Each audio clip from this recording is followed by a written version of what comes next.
మందిరంలో నిలుచొని దేవుని ఆత్మ నా పైన ఉన్నది అని ప్రారంభించినాడు. ఏ లేఖనాలైతే యెషయా పుస్తకం నుంచి తీసి తను చదివినాడో ఈరోజు ఆ యొక్క లేఖనాలు మీ ఎదుట నెరవేర్చబడ్డాయి.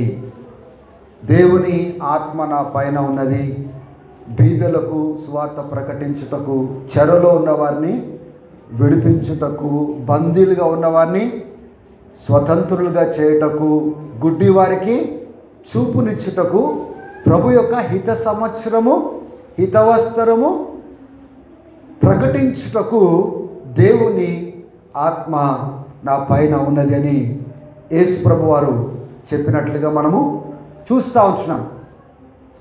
అక్కడ the year of the Lord's jubilee or the year of liberty, దేవుడు ఏ సంవత్సరంలో అయితే ఆ యొక్క ఇశ్రాయేలీయులకి పోగొట్టుకునే అన్నీ 50వ సంవత్సరంలో తిరిగి ఇచ్చే విధానాన్ని అందించినాడో లేవి కాండంలో మనం చూసినాం.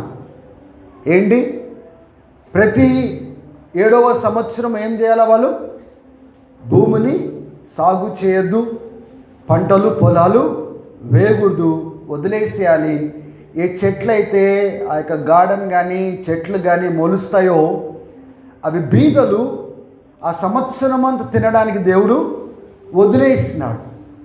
తర్వాత 50వ సంవత్సరంలో ఏవైతే వీళ్ళకి అప్పులు అయినాయో, ఏవైతే వీరు పోగొట్టుకున్నారో, బానిసలుగా చేయబడ్డారో, అప్పుల పాలైనారో అవన్నీ ఇశ్రాయేలీయులకు చేయవలసిన బాధ్యత దేవుడిచ్చినాడు. గత వారంలో మీకు స్పష్టంగా చెప్పాను. కొందరు పని విషయంలో డబ్బులు లేక వాళ్ళు అప్పులు తీసుకొని చెల్లించినప్పుడు వాళ్ళు ఏం చేసేవారంటే బానిసలుగా అప్పగించుకునేవారు, పని మనుషులుగా అప్పగించుకునేవారు, వాళ్ళ భూములు అమ్ముకునేవారు. కానీ దేవుడు ఏమంటున్నాడు అంటే, ఈ భూమిని నేను మీకు ఫ్రీగా ఇచ్చినాను, అది నా భూమి. కాబట్టి ఈయనకు ఇచ్చినప్పుడు ఎలా ఉండానో తర్వాత 50వ సంవత్సరంలో కూడా అదే రీతిగా ఉండాలి. ఈయన పోగొట్టుకునేటట్టుగా ఉండడానికి వీల్లేదు. కాబట్టి ద ఇయర్ ఆఫ్ జూబ్లీ 50వ సంవత్సరంలో దేవుడు వాళ్ళకి ఇచ్చిన ఆశీర్వాదం ఏంటిదంటే, పోగొట్టుకునే అన్నీ తిరిగి వాళ్ళు పొందుకునేటట్టుగా దేవుడు ఆజ్ఞాపించినాడు. హల్లెలూయా. అదే విషయాన్ని యేసు ప్రభు వచ్చి ఆ సంవత్సరాన్ని ప్రకటించుటకై దేవుని ఆత్మ నా పైన ఉన్నది. పాత నిబంధనలో చూసుకుంటే వాళ్ళకున్న బంధకాలు ఆస్తిపాస్తులకు సంబంధించినవి, పనికి సంబంధించినవి, ఆ యొక్క బానిసత్వానికి సంబంధించినవి, పోగొట్టుకున్న దానికి సంబంధించినవి దేవుడు తిరిగి వాళ్ళకి ఇచ్చినాడు. కొత్త నిబంధనలో మనం చూసుకున్నట్లయితే దేవుని బిడ్డలు ఏవి కోల్పోయినారో ఏవి ఇవ్వడానికి నేను వచ్చి ఉన్నానని యేసు ప్రభు ప్రకటిస్తూ ఉన్నాడు. అక్కడ కూడా బందీలుగా ఉన్నవారిని విడిపించుటకు, చెరలో ఉన్నవారికి విడుదలిచ్చుటకు, ఖైదీలుగా ఉన్నవారిని విడిపించుటకు, దేవుని యొక్క స్వాతంత్ర సంవత్సరమును ప్రకటించుటకై నేను వచ్చి ఉన్నాను.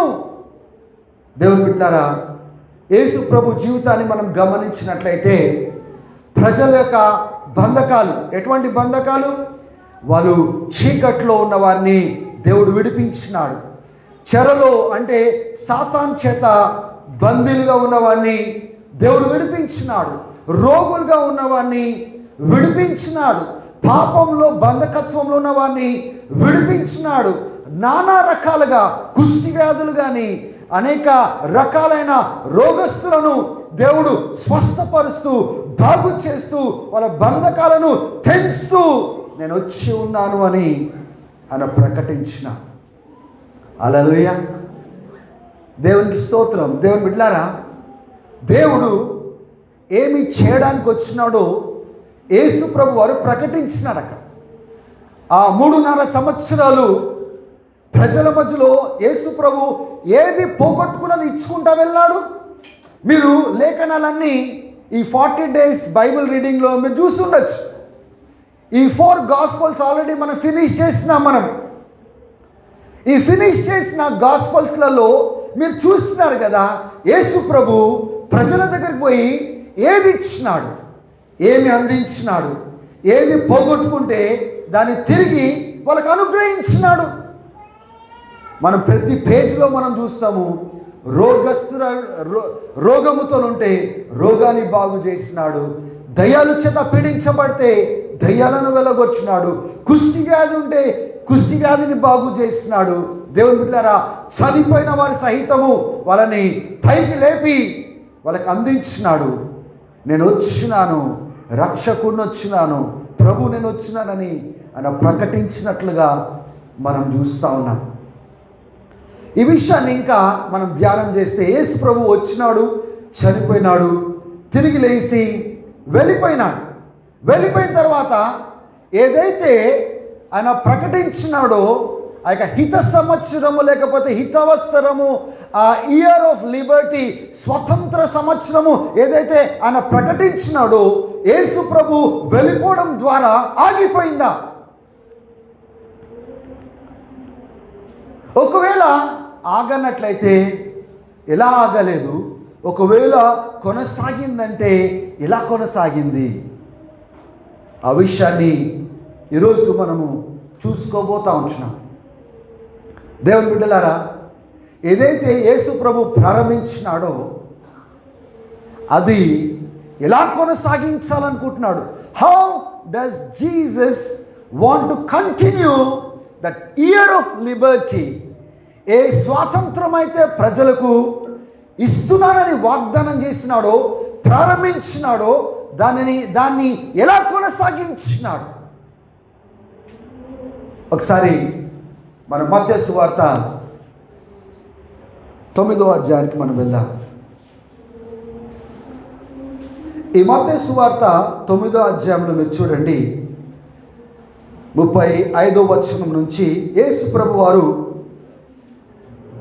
అనేక ప్రాంతాలు, పట్టణాలు, గ్రామాలు దాటుతూ అనేకులకు బోధిస్తూ, సమాజ మందిరంలో బోధిస్తూ, సువార్తను ప్రకటిస్తూ, అనేకులకు స్వస్థత, నానా రకమైన వ్యాధులు, బాధలు కలిగిన వారికి, రోగములు కలిగిన వారిని స్వస్థపరుస్తూ సంచరించెను అని మనం చూస్తున్నాం.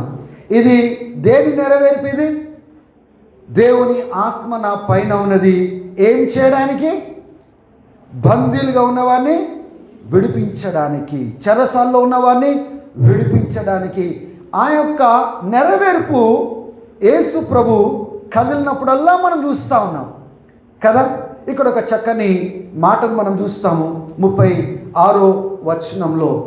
ఈ యొక్క బంధకాల్లో ఉన్న ప్రజలను, అంటే బంధకాలంటే రోగాలు, వ్యాధులు, దయ్యముల చేత, చేతబడి శక్తుల చేత నానా రకాలుగా వేధించబడుతూ ఇబ్బంది పాలైన ప్రజలను యేసు ప్రభు చూసినప్పుడు అక్కడ వారిపైన జాలి కలిగెను అని మనం చూస్తూ ఉన్నాం.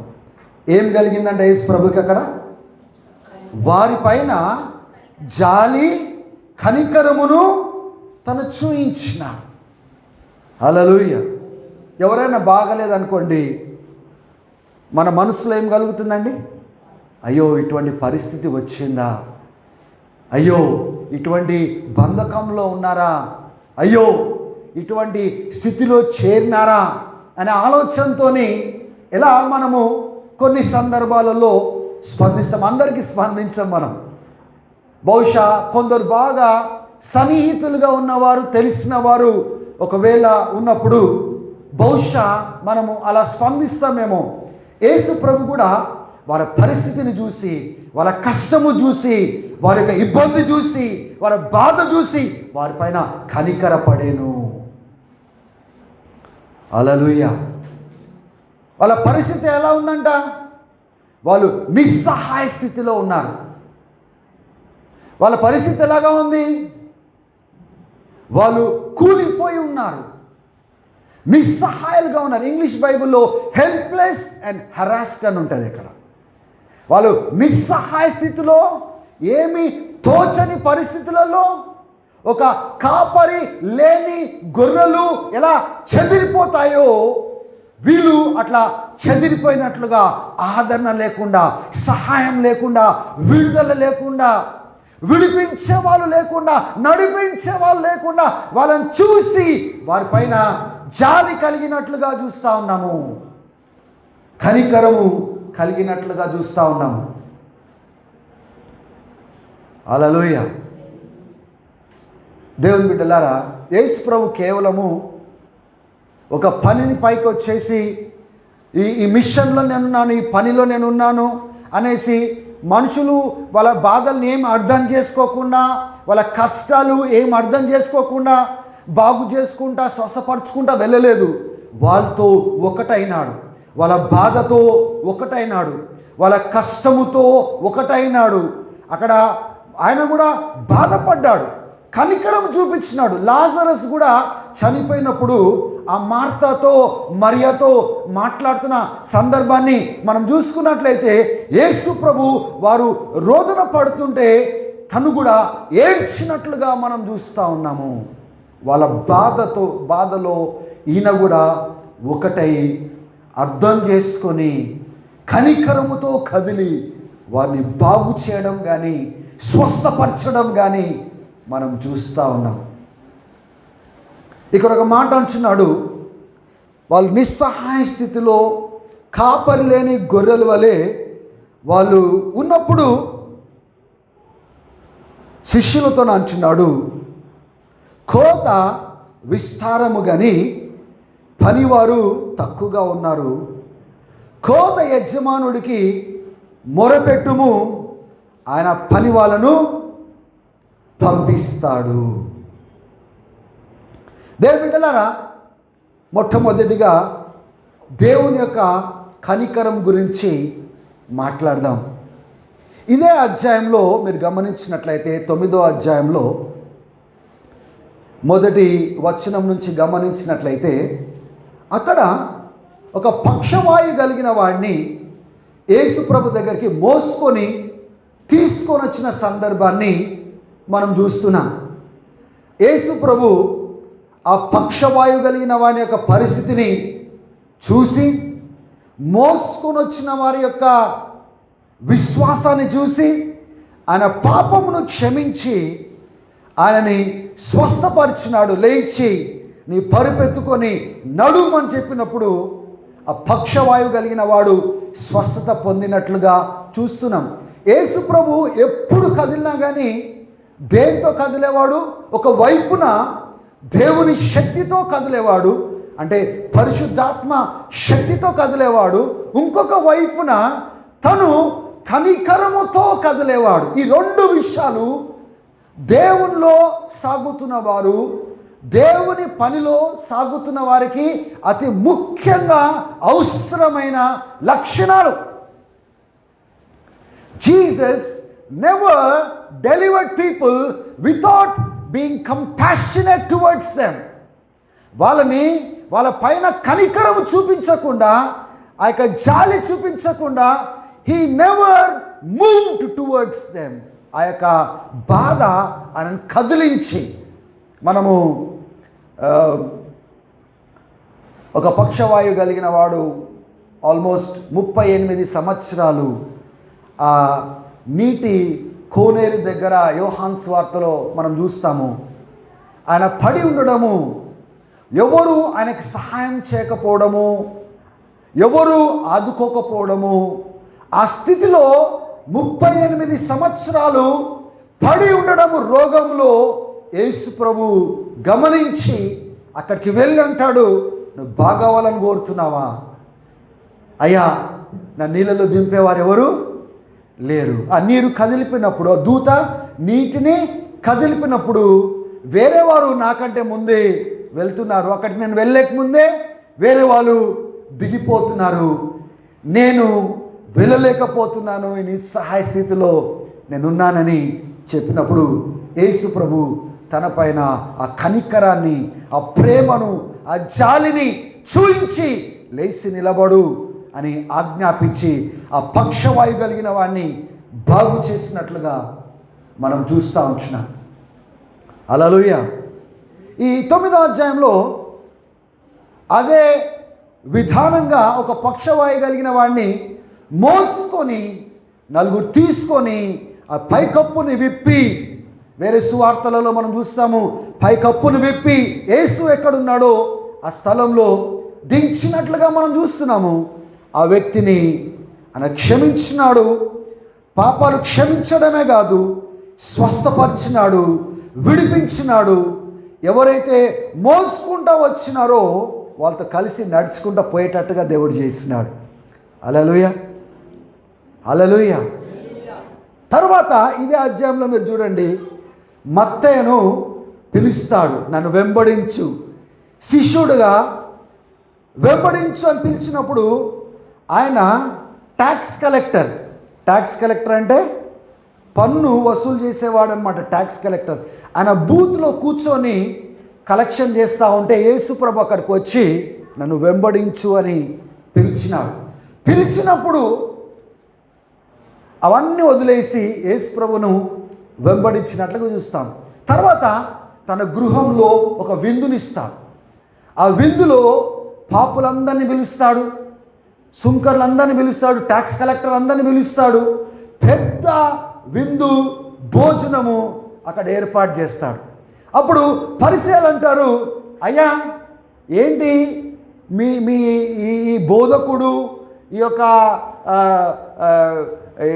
మంచి బోధను అందించడానికి వచ్చిన వ్యక్తి పాపులతో కూర్చుంటున్నాడేంటి, ఇటువంటి వాళ్ళతో భోజనం చేస్తున్నాడేంటి అన్నప్పుడు యేసు ప్రభు అక్కడ మాట్లాడిన మాట ఏంటంటే, రోగులకు వైద్యుడు అవసరం, రోగం లేని వారికి వైద్యము అవసరం లేదు. నేను అటువంటి వైద్యుడుగా ఈ పాపులను విడిపించడానికి, రక్షించడానికి వచ్చినాను అని చెప్పి 13వ వచనంలో చూడండి, మీరు వెళ్ళి ఆ పరిశీలతను అంటాడు, ఏ ధర్మశాస్త్రంలో అయితే ఇది రాయబడిందో, పాత నిబంధనలో రాయబడిందో మీరు వెళ్ళి మీరు పోయి తెలుసుకోండి, నేను కనికరమును ఆశించువాడను, బలి అర్పణను ఆశించేవాడిని కాదు. నేను నీతిమంతులను పిలవడానికి రాలేదు, పాపులను రక్షించడానికి వచ్చినాను. ఇక్కడ కూడా ఆయన దృష్టి దేనిపైన తీసుకొని వెళ్తున్నాడండి? కనికరం పైన తీసుకెళ్తాడు. Compassion. I desire compassion, not sacrifice. ఆయన కనికరమును చూపించేవాడుగా ఉన్నాడు.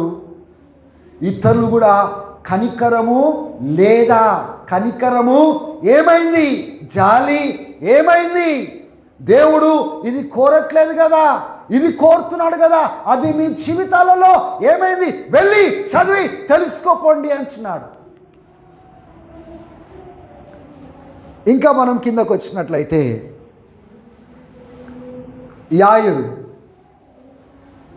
జైరస్ ఒక సమాజ మందిరంలో అధికారి, రూలర్ అన్నమాట. తన యొక్క కూతురు చావు బతుకుల్లో ఉన్నప్పుడు యేసు ప్రభును బతిమలాడుతూ ఉన్నాడు. అన్ని సువార్తలన్నీ కలిపి మనం చదివినట్లయితే ఈ స్టోరీ మనకు కనబడుతుంది. ఏంటి, తను యేసు ప్రభు దగ్గరికి రావడము, ఆ యేసు ప్రభుతో మాట్లాడడము, అదే సమయంలో రక్తస్రావం కలిగిన స్త్రీ 12 సంవత్సరాలు, ఇక్కడేమో చిన్న బిడ్డ 12 సంవత్సరాల వయసు కలిగిన ఒక కూతురు చావు బతుకుల్లో ఉంది. ఇక్కడ 12 సంవత్సరాలు రక్తస్రావం కలిగిన స్త్రీ, ఆమె ఎంతమంది వైద్యుల దగ్గరికి పోయినప్పటికీ, ఎన్ని వైద్యాలు చేపించుకున్నప్పటికీ స్వస్థత పొందలేదు. చివరిగా తన విశ్వాసం ఏంటంటే, యేసు ప్రభు యొక్క చెంగు నేను ముట్టుకుంటే చాలు నా సమస్య ఆగిపోతుందని వెళ్ళడము, అదే సమయంలో ముట్టుకోవడము, దేవుల్లో ఉన్న ప్రభావము బయటకు వచ్చి ఆ యొక్క బిడ్డను స్వస్థపరచడము. అదే సమయంలో ఒకరొచ్చి వార్త ఏమనిస్తారంటే,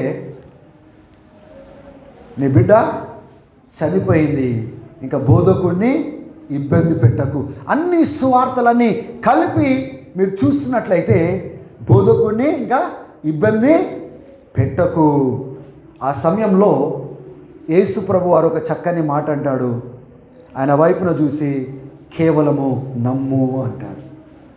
సరే ఆలోచన చేయండి, సొంత బిడ్డ చనిపోయింది. ఆ టైంలో వార్త వచ్చినప్పుడు ఒక తండ్రి ఎలా స్పందిస్తాడు?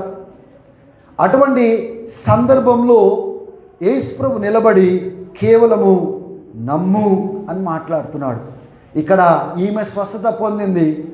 ఈయనతో పాటు యేసు ప్రభు వెళ్ళడము, ఆ గృహంలో అలజడి, ఆ ఫ్లూట్లు వాయించుకుంటా గట్టిగా ఇంకెవరైనా బంధువులు రాగానే ఇంకా గట్టిగా ఏడుస్తారు కదా, అవునా కదా? మీకు తెలుసు కదా, మీరు కూడా చేస్తారు అట్లా యేసు ప్రభువు రావడము, ఆ తండ్రి రావడం, ఇంకా గట్టిగా కేకలు వేయడము.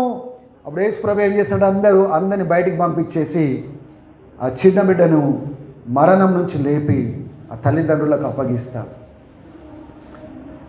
దేవుని బిడ్డలారా, ఇక్కడ ఒక విషయాన్ని దేవుడు నాకు చాలా స్పష్టంగా నేర్పించిన విషయం. మానవుడు బాగలేనప్పుడు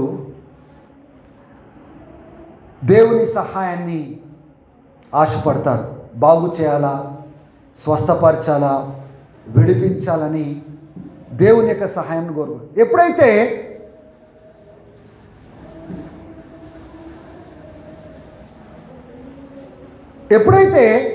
మనిషి చచ్చిపోతాడో అప్పుడు అనుకుంటారు ఇంకా దేవుని పట్టుకునేది ఏముంది, దేవుని వేడుకునేది ఏముంది. మనిషే చచ్చిపోయిన తర్వాత ఇంకా దేవుణ్ణి అడిగేది ఏముంది, ప్రార్థించేది ఏముంది, వేడుకునేది ఏముందని మానవుడు ఆగిపోతాడు. లాజరస్ విషయంలో కూడా మీరు గమనించినట్లయితే మొట్టమొదటిగా మార్త ఉరుక్కుంటూ వచ్చి తను చెప్పిన మాట ఏంటిదంటే, యేసు ప్రభువా నువ్వు కొద్దిగా ముందుగా వచ్చినట్లయితే, ఆయన బ్రతికి ఉన్నప్పుడే వచ్చినట్లయితే, ఆ రోగంతో కొట్టుముట్లాడుతున్నప్పుడే నువ్వు వచ్చినట్లయితే నా యొక్క సహోదరుడు బ్రతికేవాడు. నువ్వు ఆలస్యంగా వచ్చినావు. So everything is over lord. అంతా అయిపోయింది. మరియా వచ్చింది ఏడ్చుకుంటా, నువ్వు ముందుగా వచ్చినట్లయితే ప్రభువా ఈయనే బ్రతికేవాడు. దేవుని బిడ్డలారా, అక్కడ దేవుడు నాకు నేర్పించిన విషయం ఏంటిదంటే, మానవులు మరణం దగ్గరకు ఆగిపోతారు, విశ్వాసం పెట్టడము దేవుని పైన ఆపివేస్తారు. కానీ యేసు ప్రభు అక్కడ నిలబడి ఏం మాట్లాడుతున్నాడంటే, జీవము నేనే, పునరుద్ధానము నేనే. మార్తతోనంటే అవును ప్రభువా చివరి దినాన్న ఇప్పుడు లెగిస్తాడనే విశ్వాసం లేదు, ఇప్పుడు ఆ పరిస్థితిని దేవుడు మారుస్తాడనే విశ్వాసం లేదు. పునరుద్ధానంలో తప్పకుండా దేవుడు లాజరును లేపుతాడని నమ్మకం నాకుంది ప్రభువా. కానీ నువ్వు కొద్దిగా ముందుకు వచ్చినట్టయితే ఇది జరిగేది కాదు. దేవుని బిడ్డలారా, దేవుణ్ణి మన విశ్వాసంలో ఎంతవరకు తీసుకొని వెళ్ళగలుగుతామో అంతవరకు ఆయన కార్యాలు చేయగలుగుతాడు. ఎక్కడైతే ఇక అయిపోయింది, ఇది జరగదు, దీనికి మించి ఇంకా దేవుని దగ్గర నుంచి కార్యము జరగదని నువ్వు నమ్మినట్లయితే దేవుడు అక్కడికే ఆగిపోతాడు. ఇక్కడ ఒక కుమారుని యొక్క అంటే ఈ యొక్క జైరస్, ఈ అధికారి యొక్క కుమార్తె చనిపోయినప్పుడు తండ్రితో ఏమంటున్నాడంటే కేవలము నమ్ము, జస్ట్ బిలీవ్. సో ఇక్కడ మనము మృతతులమైన బిడ్డను లేపడము, హోప్లెస్ సిట్యువేషన్. అక్కడ మరణం వచ్చిన తర్వాత అందరూ ఆగిపోతారు, యేసుప్రభు ముందుకెళ్ళినాడు. హల్లెలూయా. ఇది కాదు అనుకున్న పరిస్థితిని మార్చి చూపించినాడు. ఈమె జీవితంలో అయిపోయింది, డబ్బులంతా ఖర్చు అయిపోయింది, పెట్టగలిగిన అన్ని నేను పెట్టేసినా కానీ నా హోప్ యేసు ప్రభు ఒక్కడే అని, నా నిరీక్షణ యేసు ఒక్కడే అని వచ్చినప్పుడు దేవుని బిడ్డలారా, దేవుడు ఆ బిడ్డను స్వస్థపరిచినట్లుగా మనం చూస్తున్నాం. ఆయనలోని ప్రభావము బయటికి వెళ్ళి ఆమెని స్వస్థపరచను. యేసు ప్రభు అంటే నన్ను ఎవరు ముట్టినారంటే, అందరు తాకుతున్నారు, ఎవరు ముట్టినారంటే ఏం చెప్తాం ప్రభు అంటే, లేదు, ఈ తాకిడి అందరు తాకినా తాకిడి కాదు, నాలోంచి ప్రభావము బయటికి వెళ్ళినది అన్నప్పుడు ఆమె కింద మోకరించి ఆమె ఒప్పుకుంటుంది అనమాట. ప్రభు, నేను తాకినాను, ప్రభు నేను ముట్టినాను, అది నేను అని. చూడండి, ఇదే అధ్యాయంలో ఎందరు విడిపించబడతాను, పక్షవాయు కలిగిన వాడు విడిపించబడ్డాడు, ఒక చచ్చిపోయిన బిడ్డ లేపబడింది, ఒక రక్తస్రావం కలిగిన బిడ్డ బాగు చేయబడింది. 27వ వచనాన్ని మనం గమనించినట్లయితే, ఇద్దరు గుడ్డి వాళ్ళు యేసు ప్రభును వెంబడించుకుంటా యేసు ఎక్కడైతే ఉన్నాడో అక్కడికి వచ్చినారు. ఆ గృహంలో ప్రవేశించి, దావీదు కుమారుడా నన్ను కరుణించు ఏమని అడుగుతున్నారు? దావీదు కుమారుడా అంటే దావీదు వంశం నుంచి రాబోయే మెస్సయ్యవి నువ్వు, మేము నమ్ముతున్నాము, మమ్మల్ని కరుణించు అని వీళ్ళు అడుగుతున్నారు. అప్పుడు యేసు ప్రభు, ఇది నేను చేయగలనని మీరు నమ్ముతున్నారా? అవును ప్రభువా, మేము నమ్ముతున్నాము. అప్పుడు ఆ కళ్ళను ముట్టి వారిని స్వస్థపరిచి, నీ విశ్వాసం మూలంగా మీరు స్వస్థత పొందుకోండి అని వాళ్ళ కళ్ళను తెరిచినట్లుగా అక్కడ చూస్తూ ఉన్నాం. హల్లెలూయా. పక్షవాయు కలిగిన వాడు బాగైనాడు, చనిపోయిన కుమార్తె లేపబడింది, రక్తస్రావం కలిగిన స్త్రీ బాగైంది, కళ్ళు కనబడని గుడ్డో లేక కళ్ళు తెరవబడినాయి. 32వ వచనాన్ని మనం చూసుకున్నట్లయితే, మూగదయము పట్టిన వ్యక్తి విడిపించబడ్డాడు. ఇప్పుడు ఈయన బాధ ఏం చెప్పండి? ఈయన లోపల ఉన్న దయ్యము ఏం తీసుకొచ్చింది? నోటిని మూత వేసింది, మూగవాడిగా చేసింది. యేసు ప్రభు వారు ఆ దయ్యాన్ని వెళ్ళగొట్టిన తర్వాత ఆ వ్యక్తి మాట్లాడినట్లుగా మనం చూస్తూ ఉన్నాం. హల్లెలూయా. ఇట్లా అందరి యొక్క బాధలు, అందరి యొక్క కష్టాలు, అందరి యొక్క శ్రమలు దాంట్లో పాలు పొందుతూ, ఆయన కనికరము చూపిస్తూ, వారిని బాగు చేస్తూ, విడిపించుకుంటా ఒక పట్టణం నుంచి ఇంకో పట్టణం, ఒక గ్రామం నుంచి ఇంకొక గ్రామము దేవుని యొక్క రాజ్యాన్ని ప్రకటించుకుంటా, వాళ్ళ పరిస్థితిని చూసి, వాళ్ళ బాధను చూసి, వాళ్ళ నిస్సహాయత స్థితిని చూసి ఆయన వచ్చిండు, ఆయన బాగు చేస్తున్నాడు, బాగానే ఉంది. దేవుని బిడ్డలారా, ఈ విషయాన్ని గమనించండి. ఆయన వచ్చినాడు, ఆయన బాగు చేస్తున్నాడు, మంచిదే. కానీ ఆయన వెళ్ళిన తర్వాత ఏంటి పరిస్థితి? ప్రజల యొక్క బాధలు, వాళ్ళ పరిస్థితి ఏంటిది? వాళ్ళ రోగాలు, వాళ్ళ పరిస్థితి ఏంటి? సాతాను యొక్క శోధనలు, ఆ పరిస్థితి ఏంటి? ఇక్కడ ఆయన బ్రతికి ఉన్నప్పుడే, గమనించండి, బ్రతికి ఉన్నప్పుడే ఇది నేను ఒక్కడితో పూర్తి అయ్యే పని కాదు. కోత చాలా విస్తారంగా ఉంది, కానీ వాళ్ళని విడిపించి, రక్షించి, బాగు చేసి నడిపించే వాళ్ళు లేరు. కోత మాత్రం బాగుంది. ఏ కోత గురించి మాట్లాడుతున్నాడు ఆయన? కేవలము ఆత్మల రక్షణ కోత గురించి మాట్లాడట్లేదు. ఆత్మీయమైన బంధకం ఉంది, శారీరకమైన బంధకం ఉంది, ఆధ్యాత్మికమైన బంధకాలు ఉన్నాయి. ప్రజలు బంధకాలలో, చీకట్లో, సాతాను యొక్క అధికారంలో వాళ్ళు బంధించబడి ఉన్నారు. ఆ బంధించబడిన కోత గురించి ఆ కోతను కొయ్యువారు లేరు. ఇక్కడ తిరిగి వద్దాం మనం. మొట్టమొదటిగా ఆయన ఏమంటున్నాడంటే కోత విస్తారము.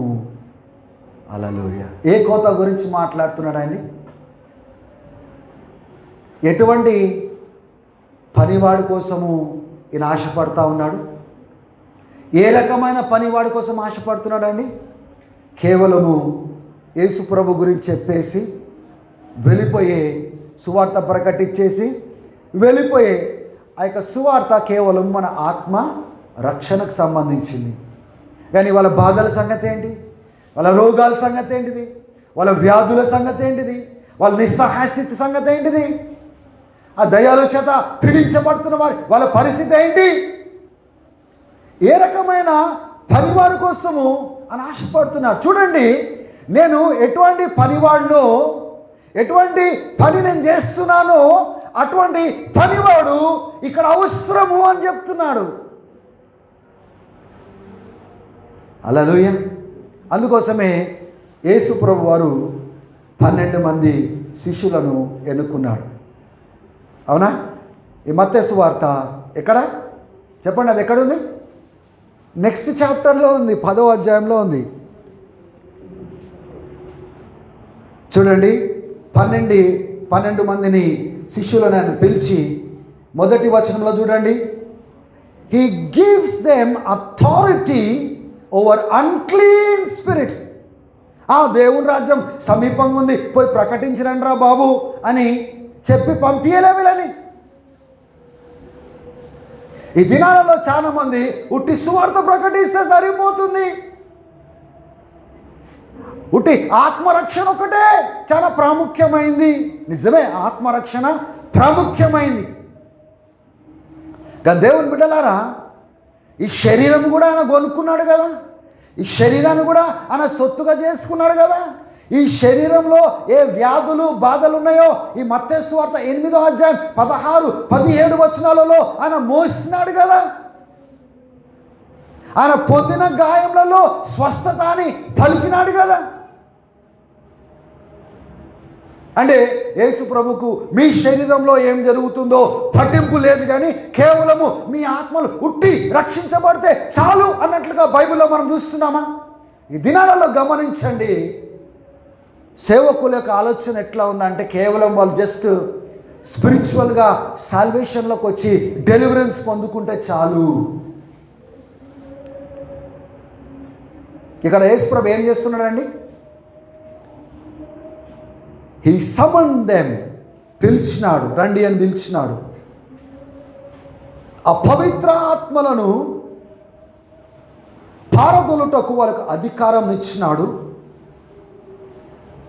రోగములు బాగోవడానికి, వ్యాధులు బాగు చేయడానికి వాళ్ళకు అధికారం ఇచ్చినాడు. హల్లెలూయా.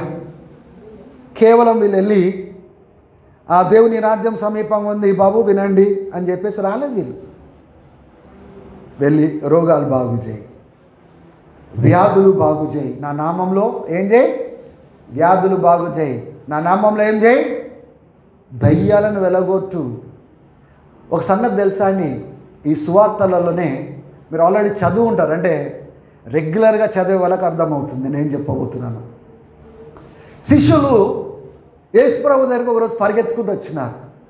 పరిగెత్తుకుంటూ వచ్చి ఏమంటున్నారంటే, ప్రభువా, ఒక వ్యక్తి నీ నామంలో దయ్యాలను వెలగొడుతున్నాడు, మేము వెళ్ళి ఏం చెప్పినాం తెలుసా? దయ్యాలు నువ్వు వెలగొట్టడానికి వీలు లేదు, ఎందుకంటే నువ్వు మా వాడివి కాదు, మా టీంలో లేవు, మాకు సంబంధించిన వాడు కాదు, ఆ డిసైపుల్షిప్ టీంలో లేవు, మేము ఆపేసినాం ప్రభు అంటే యేసు ప్రభు అంటాడు, ఆయన ఆపకండి, నా నామంలో ఆ కార్యాలు అక్కడ జరుగుతున్నాయంటే ఆయన మన వ్యతిరేకి అంటే ఆలోచన చేయండి. శిష్యులలో లేడు, శిష్యత్వంలో లేడు.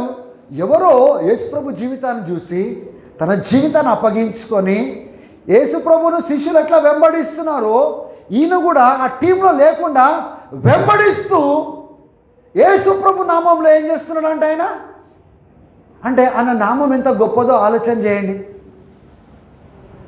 వీళ్ళకి సంబంధించిన వాడే కాదు, వీళ్ళతో ఉన్నవాడే కాదు, ఎక్కడో ఎవరో యేసు ప్రభు నామంలో దయ్యాలు వెలగొడుతున్నాడు. How powerful is that name! ఆ నామముకు దయ్యాలు లొంగిపోతా ఉన్నాయి. హల్లెలూయా! వీళ్ళ ఉట్టి పిలిచి పోయి దేవుని సువార్త ప్రకటించడండి రా బాబు, అదొక్కటే చాలన్నాడా? ఏమిచ్చినాడు వాళ్ళకు?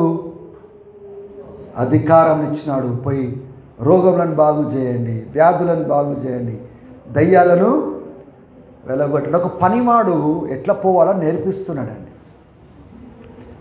దేవుని పని చేయాలని ఆశ ఉంటుంది, కానీ ఒక పనివాడు ఎటువంటి విశ్వాసంతో, ఎటువంటి శక్తితో దేవుని పని చేయాలో నేర్చుకోవాల్సిన అవసరం మనకుంది. సరే, కోత విస్తారము, పనివారు తక్కువ అని 12 మంది శిష్యులను ఎన్నుకున్నాడు. లూకా సువార్త 10వ అధ్యాయానికి మనం వెళ్దాం.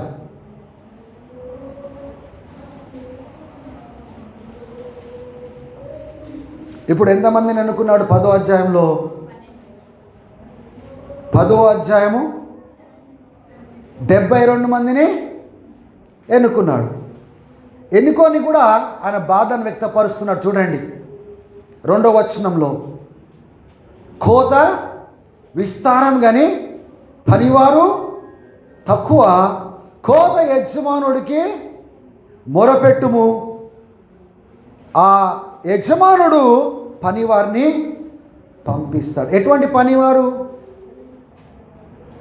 ఏదో రకంగా దేవుడు వచ్చినాడు, చనిపోయినాడు, తిరిగి లేచినాడు, ఆ రకమైన పని వాళ్ళు కాదండి. అది చెప్పుతూ దేవుని శక్తితో కదిలే పనివారిని ఆయన ఆశపడు. అటువంటి పనివారిని పంపించాలనుకుంటున్నాడు ఆయన కూడా. అయితే వీళ్ళకు ఆ బాధను కూడా వ్యక్తపరిచి ఏం చేసినాడండి? 9వ వచనంలో వాళ్ళని పంపించినాడు. ఏమని పంపించినాడు? వెళ్ళి రోగులను బాగు చేయండి. ఏమన్నాడు? దేవుని రాజ్యము సమీపంగా ఉందని ప్రకటించమన్నాడు. ఫస్ట్ ఏం చేయమన్నాడు అక్కడ? చెప్పండి, గట్టి చెప్పండి. వెళ్ళి రోగులను స్వస్థపరిచి దేవుని రాజ్యము ఇప్పుడు మీ మధ్యలో వచ్చింది చూడు అని ప్రకటించి. ఎట్లా వస్తుంది వాళ్ళకి? ఎట్లా తెలుస్తుంది దేవుని రాజ్యం వచ్చిందని? అక్కడ కార్యాలు జరగాల, అక్కడ అద్భుతాలు జరగాల, ఆశ్చర్యకార్యం జరగాల.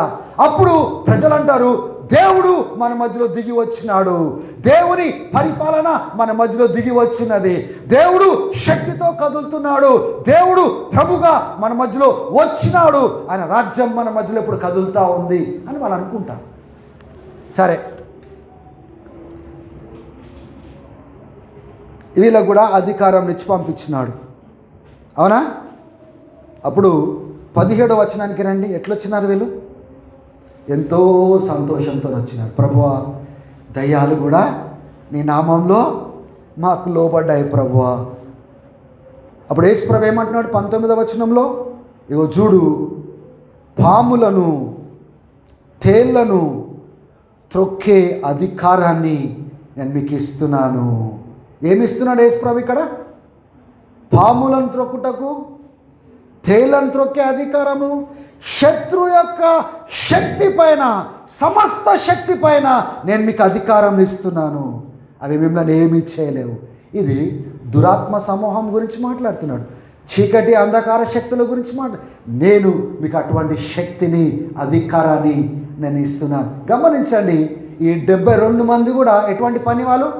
వెళ్ళి దేవుని రాజ్యము సమీపంగా వచ్చి ఉన్నదని ప్రకటించడమే కాదు, రోగాలను బాగు చేయడమే కాదు, దయ్యాలను కూడా వెలగొట్టే పని వాళ్ళు.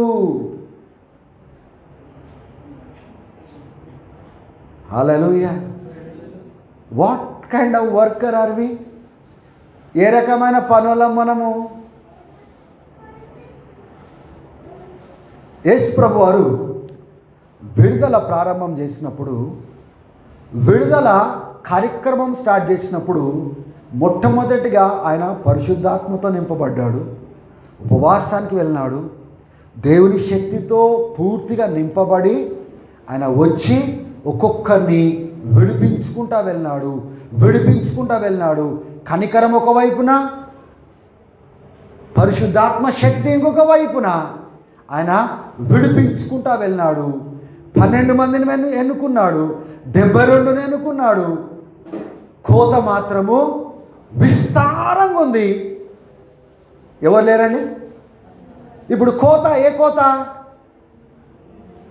ఉట్టి నశిస్తున్న జనాంగం అని చెప్పి ఆపేయడం వీల్లేదు.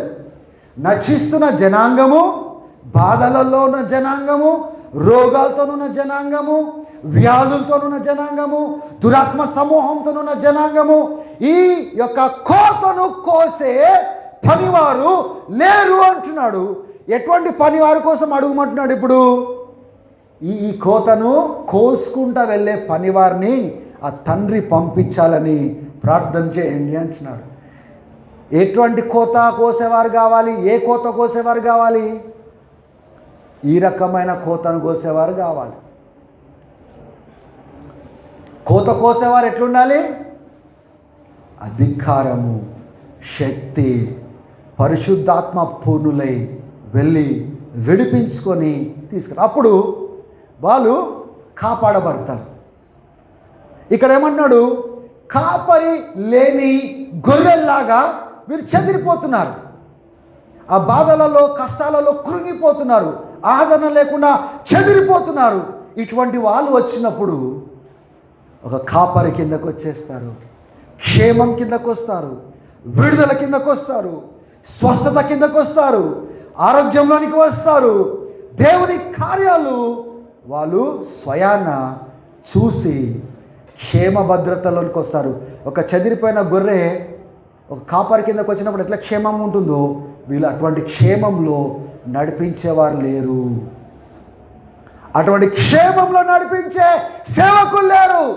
అటువంటి క్షేమంలో విడిపించుకొని తీసుకొని వచ్చే సేవకులు లేరు. ఎంతోమంది ఎన్నో రకాలుగా బోధలు చేస్తూ ఉన్నారు, ఎంతోమంది ఎన్నో రకాలుగా సేవలు చేస్తూ ఉన్నారు, కానీ శక్తి లేదు. సేవలో విడిపించే శక్తి లేదు, స్వస్థపరిచే శక్తి లేదు, బాగు చేసే శక్తి లేదు, పరిశుద్ధాత్మ అభిషేకం లేదు. కానీ అటు ఇటు చలామణి అవుతూ ఉన్నారు. వాళ్ళు ఏం నమ్ముకున్నారంటే కేవలం ఆత్మ ఒక్కటే రక్షణ పొందితే చాలు. నిజమే అండి, అన్నిటికంటే ప్రాముఖ్యమైనది ఆత్మరక్షణ. కానీ యేసు ప్రభు అక్కడికి ఆగిపోయినాడా? నేను వచ్చింది ఉట్టి మీ ఆత్మ రక్షించడానికి అని చెప్పి ఆగిపోయినాడా? రోగాలు మనం ఎందుకు మానేయనుండే, రోగులను దాటి వెళ్ళిపోనుండే, దయ్యాలు పట్టిన వాళ్ళని దాటి వెళ్ళిపోనుండే, కుష్టి వ్యాధి కలిగిన వాళ్ళని దాటి వెళ్ళిపోనుండే, గుడ్డి వాళ్ళని దాటి వెళ్ళిపోనుండే, పక్షవాయు కలిగిన వారిని దాటి వెళ్ళిపోనుండే, చచ్చిపోయిన వారిని దాటి వెళ్ళిపోనుండే. ఎందుకు ఆగినాడు ఆయన?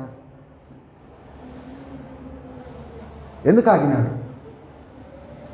దేవుని ఆత్మ నేను స్టార్ట్ చేసిన విడుదల, నేను స్టార్ట్ చేసిన. హల్లెలూయా. ఆ విడుదల నేను తీసుకొని వెళ్ళడానికి ఇగో 12 మందిని నేను ఎన్నుకున్నా, ఇగో 72 మందిని నేను ఎన్నుకున్నాను. అందుకోసమే శిష్యులతో అన్నాడు, నేను పరిశుద్ధాత్మ శక్తి మీ పైన పంపించే వరకు, ఆ బాప్తిజం మీరు పొందుకునే వరకు మీరు పట్టణాన్ని వదిలి మీరు పోకండి. పరిశుద్ధాత్మను మీరు పొందుకున్నప్పుడు ఏం పొందుకుంటారు? శక్తిని పొందుకుంటారు. హల్లెలూయా.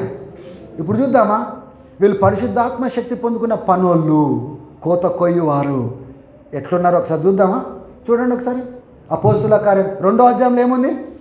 వాళ్ళు దేంతో నింపబడ్డారు? చెప్పండి, దేంతో నింపబడ్డారు?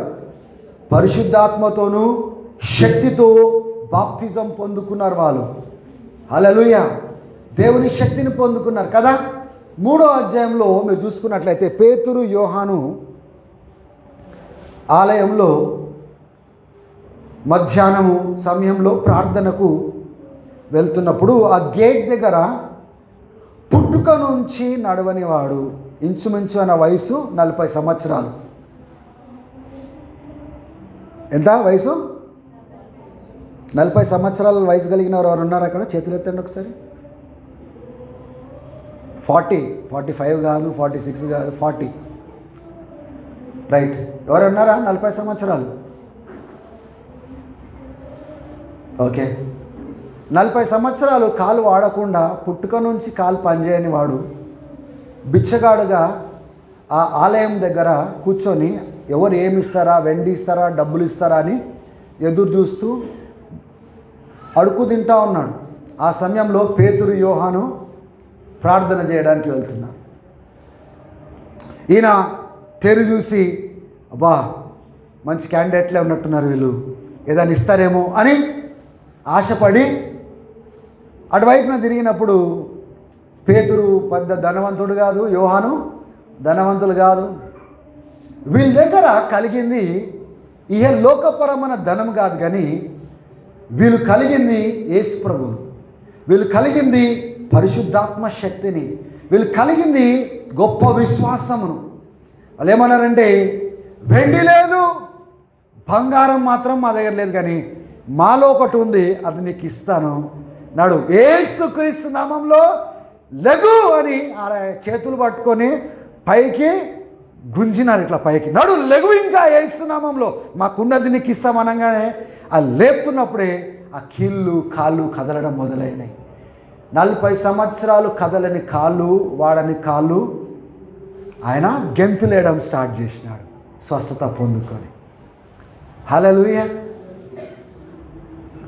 ఆ ప్లేస్లో ఈ దినాలలో మనలాంటి సేవకులను పెట్టుకుంటే అక్కడ ఏం చేసేవారంటే, అయ్యో సరే అమ్మా ఇంత ఉంది తీసుకో అని వెళ్ళిపోతాం.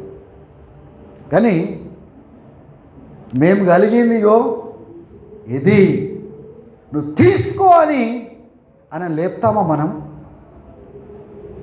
చూడండి వీళ్ళు ఎలా కదులుతూ ఉన్నారు. ఆ దినాలలో దేవుని ఆత్మ కదలిక ఎంత బలంగా ఉందంటే వీళ్ళు ఆగలేకపోతున్నారు. లేవురా, కూర్చొని ఎందుకున్నావు, నడుగా, ఇంకా అడుగు తినే అవసరత నీకు లేదు, ఇంకా ఒకళ్ళ దగ్గర చేయి చాపే అవసరత నీకు లేదు, నడు, మేము కలిగింది మీకు ఇస్తాం, లేచి నిలబడు అన్నప్పుడు గెంతులేస్తూ ఉన్నాడు, స్వస్థత పొందుకున్నాడు. హల్లెలూయా. తర్వాత చాలామంది ఆశ్చర్యపోతారు. ఏమని ఆశ్చర్యపోతారంటే, అరే వీడేనా, ఆయననేనా అని ఆశ్చర్యపోతారు. అప్పుడు పేతురు అంటాడు, ఏదో మా సొంత బలంతో నేను లేపినామా, కాదు కదా, అది యేసుక్రీస్తు నామంలో లేయిస్తున్నాడు, యేసుక్రీస్తు ద్వారా నా విశ్వాసంతో ఆయన బాగైనాడు, అది మా మూలంగా అయింది కాదు, మా వైపున చూడకండి, పెద్ద చాలా ఏదో మా సొంత బలముతో మేము చేసినట్లుగా మమ్మల్ని తేరి చూడకండి. వాళ్ళు దేవుని శక్తితో కదిలినట్లుగా మనం చూస్తున్నాం కదా, అవునా? మనుషుల యొక్క కట్లను తెంచుకుంటా, బంధకాలను తెంచుకుంటా, స్వస్థపరుచుకుంటా వెళ్ళినట్లుగా మనం చూస్తున్నాము. 4వ అధ్యాయానికి మనం వెళ్ళినట్లయితే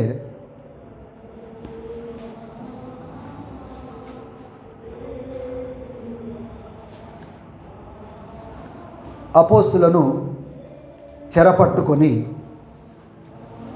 అధికారుల దగ్గర నిలబెట్టి క్రీస్తు నామంలో నువ్వు ప్రకటించడానికి వీల్లేదని బెదిరించి పంపించినారు.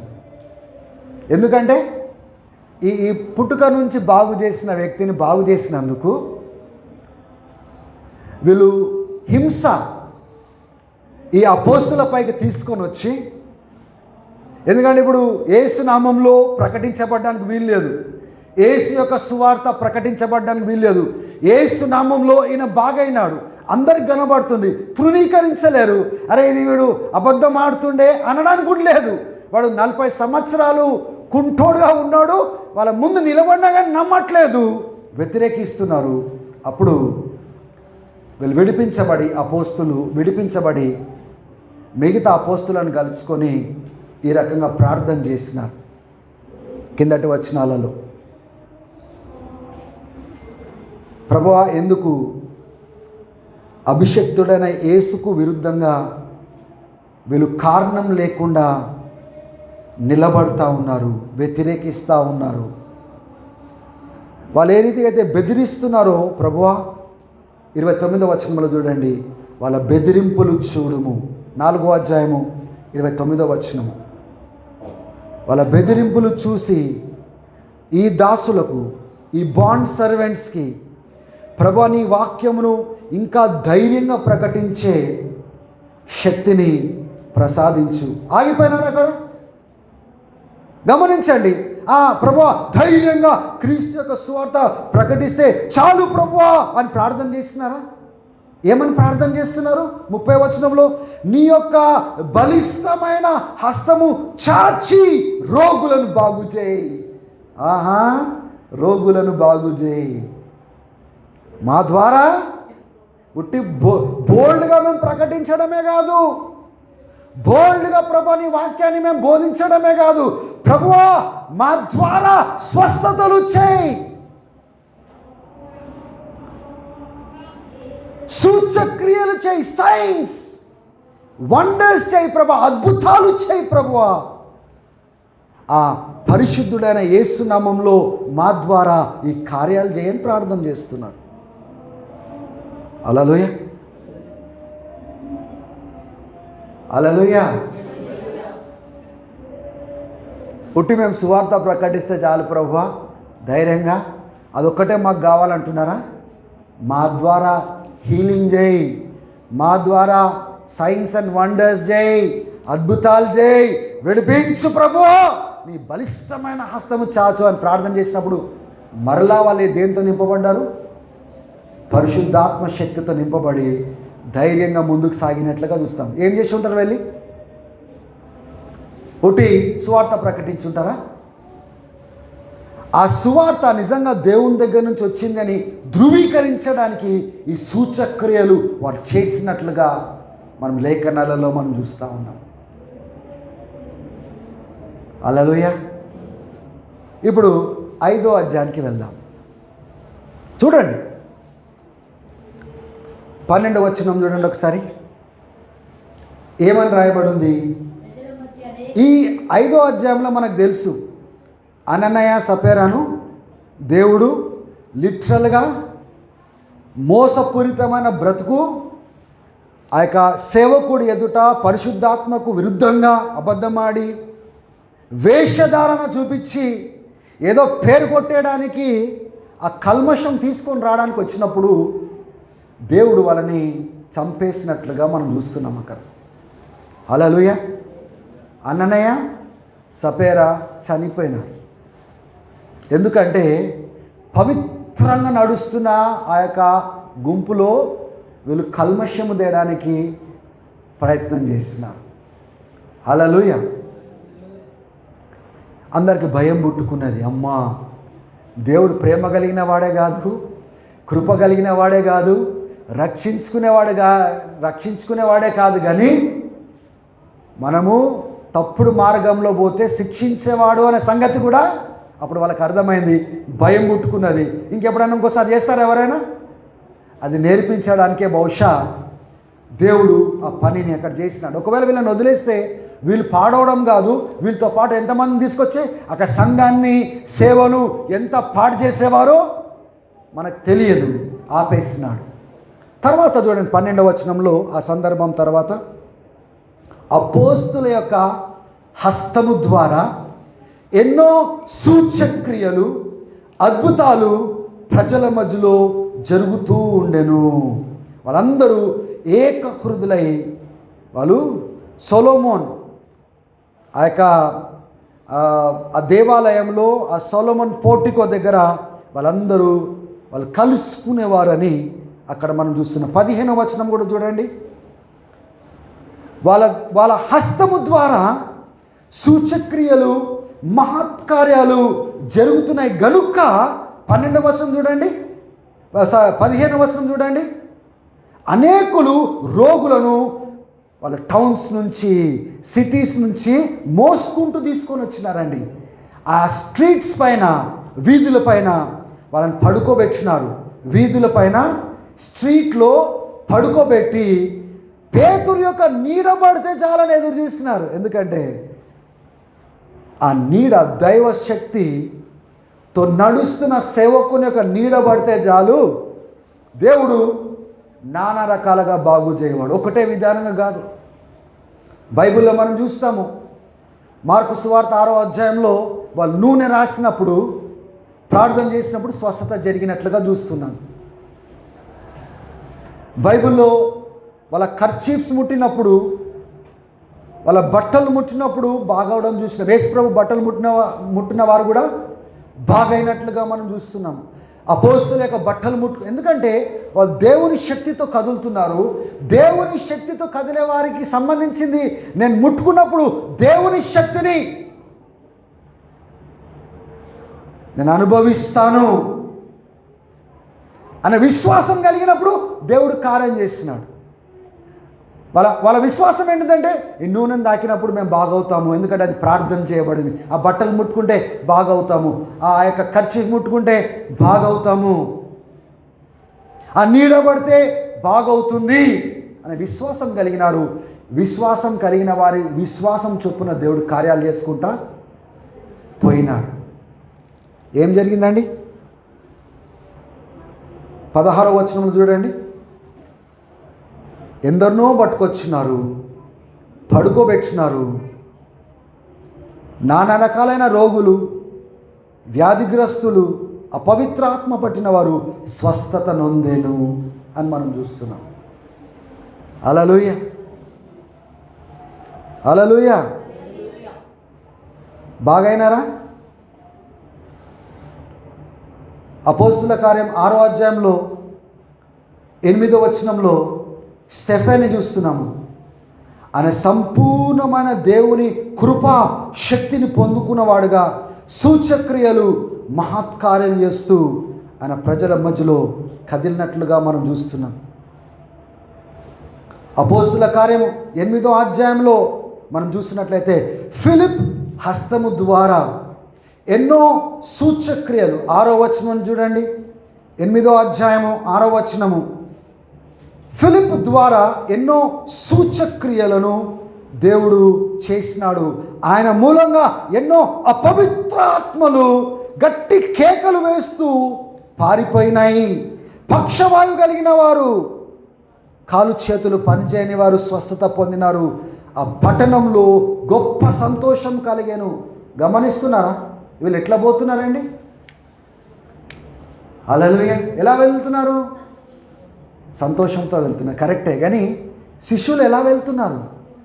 ఉట్టి దేవుడు మరణించినాడు, చనిపోయినాడు అని ఉట్టి సువార్త ప్రకటించి వచ్చేస్తున్నారా?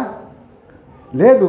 వీళ్ళు ఆ దైవిక శక్తిని పొందుకొని, పరిశుద్ధాత్మ అభిషేకాన్ని పొందుకొని ప్రజలను విడిపించడానికి రోగాలను వాళ్ళు ప్రార్థన చేస్తూ వెలగొడుతూ, వ్యాధులను ప్రార్థన చేస్తూ వెలగొడుతూ, దయ్యాలను ప్రార్థన చేస్తూ వెలగొడుతూ, ఆ చెదిరిపోయిన కాపరి లేని గొర్రెల్లాగా చెదిరిపోయిన ప్రజలను విడిపిస్తూ కదిలిన పని వాళ్ళ కనబడుతున్నారు.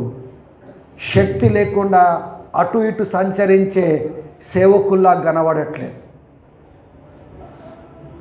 They are moving with the power of the Holy Spirit. ఇప్పుడు నేను అడుగుతున్నాను, యేసుప్రభు వచ్చిపోయిన తర్వాత ఏ సంవత్సరంలో ఆ విడుదల యేసుప్రభు ప్రారంభించినాడో, పోగొట్టుకునే అన్ని తిరిగి ఇచ్చే విడుదల కార్యక్రమము యేసుప్రభు ప్రారంభించినాడో, ఆయన చనిపోయి తిరిగి లేచి వెళ్ళిపోయిన తర్వాత ఆగినాయా? ఎందుకు ఆగలేదు? ఎందుకు చేస్తున్నారు వాళ్ళు? దేవుని శక్తి. అదే యేసయ్య అంటున్నాడు కదా, దేవుని ఆత్మ నా పైన ఉన్నది. అదే ఆత్మను శిష్యుల పైన, సంఘం పైన ఆయన కుమ్మరించి ఈ కార్యాలు చేసుకుంటా ముందుకు వెళ్ళాడండి. హల్లెలూయా. ఇంకా దినాలు ఆగిపోయినాయా? లేదు. ఆ దినం మొదలుకొని ఈ దినం వరకు దేవుడు తన ఆత్మను కుమ్మరిస్తున్నాడు. ఆశ కలిగి ఎదురు చూస్తున్న వారికి ఆత్మాభిషేకం ఇస్తున్నాడు, లేవనెత్తుకుంటున్నాడు, శక్తితో కదిలిస్తున్నాడు. ఆయన సేవలో, పరిచర్యలో, ఆయన ఉద్దేశాల కోసము వాడుకుంటా ఉన్నాడు. అందుకోసమే అపోస్తలుడైన పౌలు ఆయన జీవితాన్ని మీరు చూడండి. ఒకవైపున దేవుని యొక్క గొప్ప సువార్తను ఒకవైపున మోస్తున్నాడు, ఇంకొక వైపున శక్తితో కదులుతున్నాడు. సూచక్రియలు జరుగుతున్నాయి అని అంటాడు. ఒక అపోస్తలుడు ఏ సూచక్రియలు మహత్కార్యాలు ఒక అపోస్తలుడిగా పిలవబడ్డానికి జరగాలో అవన్నీ నా ద్వారా దేవుడు చేసినాడని కొరింథీయులకు రాసిన పత్రికలో సెలవిస్తున్నాడు. He demonstrated that he's called by God by moving in the power of the Holy Spirit. దేవుని చేత ఏర్పాటు చేయబడ్డాడని ఆయన ఎలా రుజువుపరిచినాడు తెలుసా? సూచక్రియలు మహత్కార్యాల చేత. ఆయన ఒకవైపున సువార్త ప్రకటిస్తున్నాడు, ఇంకొక వైపున ప్రజలను విడిపిస్తాడు. అందుకోసం ఒక దగ్గర అంటాడు, నేను కేవలం నోటి మాటతో రాలేదు, నేను పరిశుద్ధాత్మ యొక్క శక్తితో నేను వచ్చినాను. దేవుని రాజ్యము ఉట్టి నోటి మాటలో ఉన్నది కాదు, అది పరిశుద్ధాత్మ శక్తిలో ఉన్నది అని చెప్పినాడు.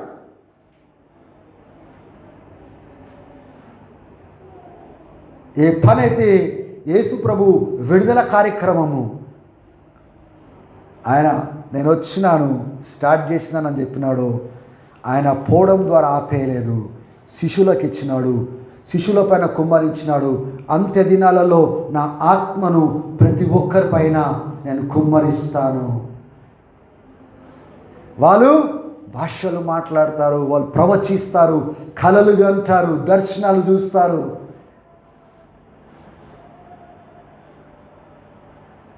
పని వాళ్ళపైన నా ఆత్మను కుమ్మరిస్తాను. ఎందుకంటున్నాడండి అంటే అంత్య దినాలు ఆగిపోయినాయా? అంత్య దినాలు అయిపోయినాయా? ఒకవేళ అయిపోతే దేవుని శక్తి కుమ్మరించబడ్డం కూడా ఆగిపోవాలి. కానీ అవి ఆగిపోలేదే. అంటే ఇంకా విడుదల ప్రజలు పొందుకోవడానికి దేవుడు తన ఆత్మను తన సంఘం పైన దాసుల పైన ఆయన కుమ్మరిస్తూ ఉన్నాడు. ఎందుకు కుమ్మరిస్తున్నాడు తెలుసా? ఈ సంఘము దేవుని యొక్క దాసులు ఆ శక్తిని పొందుకొని ఇట్లా బంధకాల్లో ఉన్నవారిని విడిపించడానికి, స్వతంత్రులుగా చేయడానికి, బాగు చేయడానికి, చీకటి నుంచి విడిపించడానికి, ఆశ్చర్యకరమైన వెలుగులో తేయడానికి, సాతాన్ని తరిమివేయడానికి దేవుడు తన ఆత్మ అభిషేకాన్ని తన యొక్క సంఘానికి ఇస్తున్నాడు. అందుకోసమే సంఘాన్ని ఒక శక్తివంతమైన సాధనంగా ఆయన ఏర్పాటు చేసుకున్నాడు.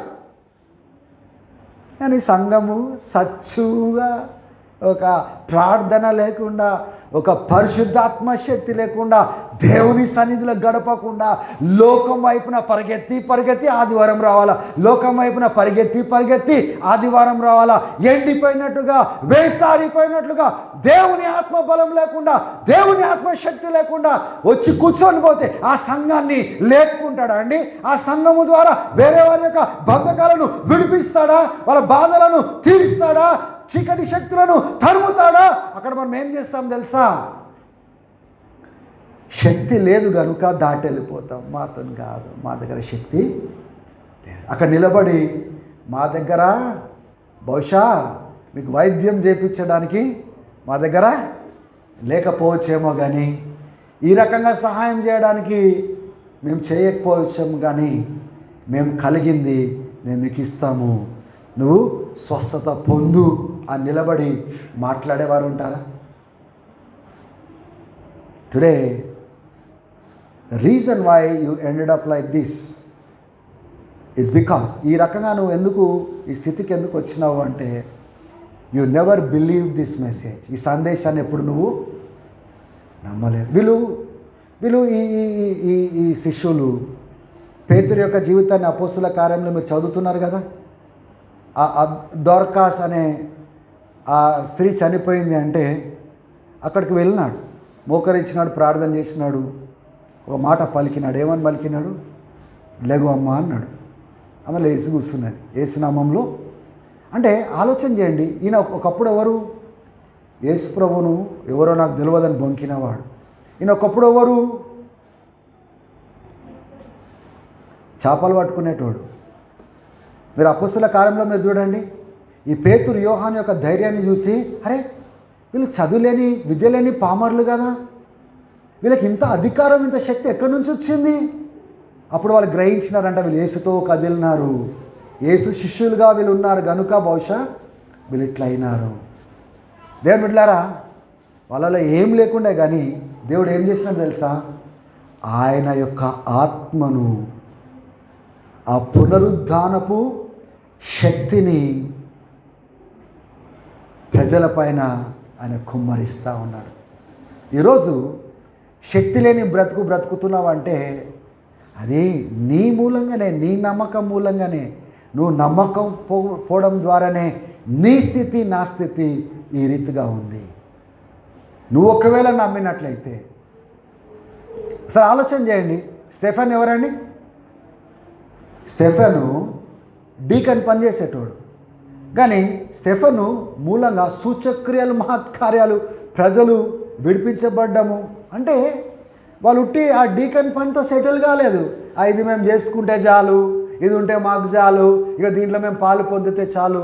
దేవుని బిడ్డలారా, God wants to set the world free. ఆయన రెండోసారి రాకముందు నిజమే ఆత్మలు రక్షించబడాలి, కానీ ఈ శరీరం కూడా విడుదల పొందాలి. ఈ బంధకాల నుంచి విడుదల పొందాలి.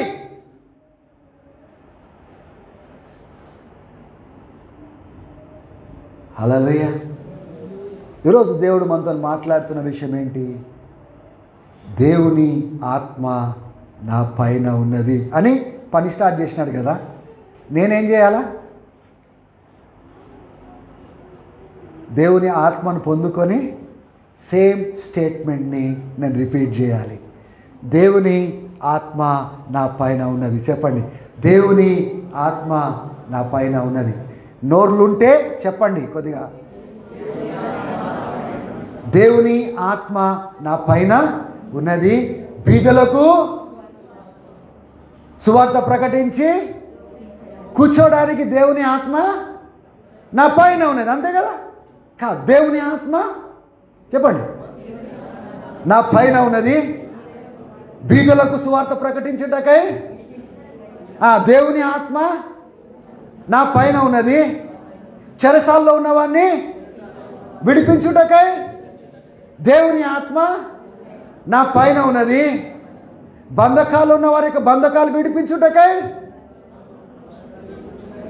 దేవుని ఆత్మ నా పైన ఉన్నది, చీకటి సమూహములు తరుమువేయుటకై దేవుని ఆత్మ నా పైన ఉన్నది, చీకట్లో ఉన్నవారిని వెలుగులో తెచ్చుటకై దేవుని ఆత్మ నా ఆత్మ నా పైన ఉన్నది. కొడుకు అయితే అట్లా నిలబడు.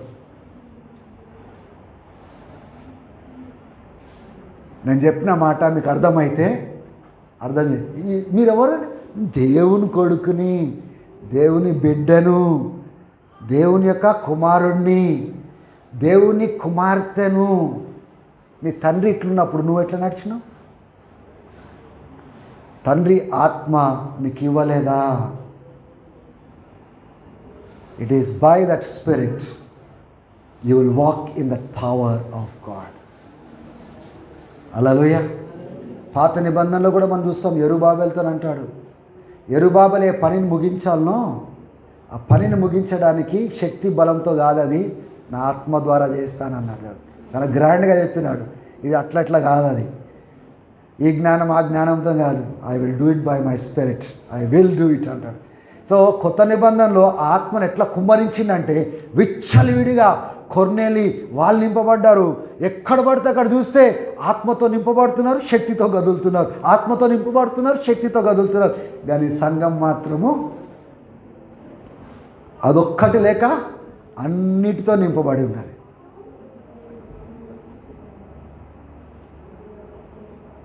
హల్లెలూయా. ఇప్పుడు ఏం చెప్పాలి తెలుసా? ఆ అభిషేకాన్ని పొందుకోకపోతే పొందుకోవాలా? పొందుకొని ఏమనాలా చెప్పండి? యేసు ప్రభు ఆ యెషయా పుస్తకం ఎట్లా తెలిసినాడు? The spirit of the lord is upon me. ఇక స్టార్ట్ అయిపోవాలా బై ఫెయిత్. ఆ విశ్వాసంతో, దేవుని మాట పైన, నమ్మకం పైన, ఆ యొక్క విశ్వాసంతో దేవుని ఆత్మ నా పైన ఉన్నది, చెరలో ఉన్నవాన్ని విడిపించుటకై, బందీలుగా ఉన్నవాన్ని విడిపించుటకై దేవుని ఆత్మ నా పైన ఉన్నదని కదలడం స్టార్ట్ చేయాలా. And then you will see deliverance through you. నీ ద్వారా దేవుడు ఆ యొక్క విడుదల, విమోచన, స్వస్థత కార్యాలు చేసుకుంటా వెళ్తాడు. హల్లెలూయా. ఏ రకమైన పనోడు అండి నువ్వు? What kind of worker you are? అసలు ఏ రకమైన పనివాడి కోసం అడుగుమని చెప్పినాడు చెప్పండి. అసలు యేసుప్రభు ఎటువంటి పనివాడు? ఏ రకమైన పని వాళ్ళ కోసము ప్రార్థన చేయండి అన్నాడు? ఉత్తగా సువార్త ప్రకటించి వచ్చేస్తే చాలు ఆ పనులను అడిగినాడా? లేదు. సువార్త ప్రకటించు, ఈ బంధకాలన్నింటినీ తెంచి విడిపించుకొని బయటికి తెచ్చే అటువంటి పనులు కావాలా, అటువంటి కాపర్లు కావాలా? లేరు. కోత మాత్రము బాగుంది. అటువంటి పనులుగా మీరు అవుతారా? అటువంటి పనులుగా మీరు అవ్వాలని ఇష్టపడతారా?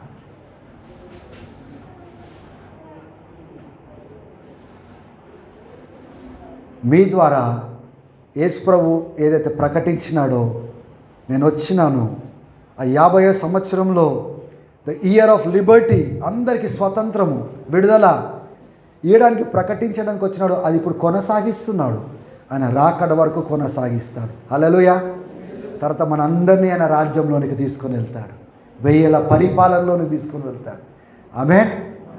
ఎవరి పనిని బట్టి అక్కడ ప్రతిఫలం ఉంటుంది. ఎవరి క్రియను బట్టి అక్కడ ఏం పని పాట లేకుండా వచ్చి కూర్చుంటే అక్కడ మనకేమి బహుశా దొరకకపోవచ్చేమో. హల్లెలూయా. ఏదో దొరుకుతుందని పని చేయకూడదు. కృతజ్ఞతగా దేవుడు నన్ను విడిపించినాడు, నా బంధకాలు తెంచినాడు, నేను ఆయన కోసం నిలబడతాను, నేను ఆయన కోసం కదులుతాను, ఇతరుల బంధకాలను దేవుని ఆత్మ ద్వారా నేను విడిపించుకొని వస్తాను, నేను స్వతంత్రుడిగా చేసుకొని వస్తాను. ఆ దేవుడు నాకు ఆ వాగ్దానం చేసినాడు, వాక్యంలో చెప్పబడతా ఉంది, నేను నమ్ముతున్నాను, నన్ను వాడుకో ప్రభు అని చెప్పేటట్టుగా మనం ఉండాలి. ఇది మీకు ఏమర్థమైందో నాకు తెలియదు, but to the real people something changed in their hearts right now. ఇక్కడ కానీ ఆ యొక్క అప్లోడ్ చేయబడిన తర్వాత కూడా వింటున్న సేవకులు కానీ సంఘాలు కానీ ఈ సందేశం విన్న తర్వాత something will happen in their heart by the Holy Spirit. They have to ask themselves, what kind of workers are we? మేము ఎటువంటి పనులము? అసలు ఏ రకమైన పనుల కోసము ఆయన తయారు చేసినాడు? ఎటువంటి పని వాళ్ళని తయారు చేసినాడు? ఎటువంటి పని వాళ్ళ కోసం అడిగినాడు? ఇప్పుడు ఉన్న పని వాళ్ళకు ఆ పని వాళ్ళకు తేడా ఏంటిదంటే, అప్పుడు శక్తితో గదిలు, ఇప్పుడు లేదంతే. బ్యాంక్రప్ట్, బ్యాంకులో అకౌంట్లో డబ్బులు ఏమీ లేవు, కార్డులు మాత్రం జోబులో ఉన్నాయి కానీ బ్యాంక్ అకౌంట్లో పైసలు మాత్రము లేదు. బ్యాంక్రప్ట్, టోటల్గా జీరో బ్యాలెన్స్. ఒప్పుకోరే. ఎందుకంటే వాళ్ళు ఏది నమ్మినారో అదే వాళ్ళు చూస్తున్నారు తప్ప దేవుడు వేరేదేమన్నా చేయగలుగుతాడా? ఇప్పుడు మీకు లేఖనాలు తీసి మీకు చూపిస్తున్నాను నేను. ఇది మీరు నమ్మినట్లయితే ఇది మీరు చూడరా? చేతులు చెప్పండి, చూస్తారా లేదా? ఎంతమంది నమ్ముతూ ఉన్నారు? హల్లెలూయా. ఇది మీకోసమే, మిమ్మల్ని వాడుకోవడానికే. ఈ చివరి దినాలలో సాతాన్ని ఒక బలమైన పనిముట్టుగా వాడుకోవడానికి, ప్రజలను విడిపించడానికి దేవుడు స్వయాన తన ఆత్మనే ఇచ్చినాడు. హల్లెలూయా. Thank you Jesus. తలలు ఉంచుదాము, దేవునికి సమర్పించుకుందాం.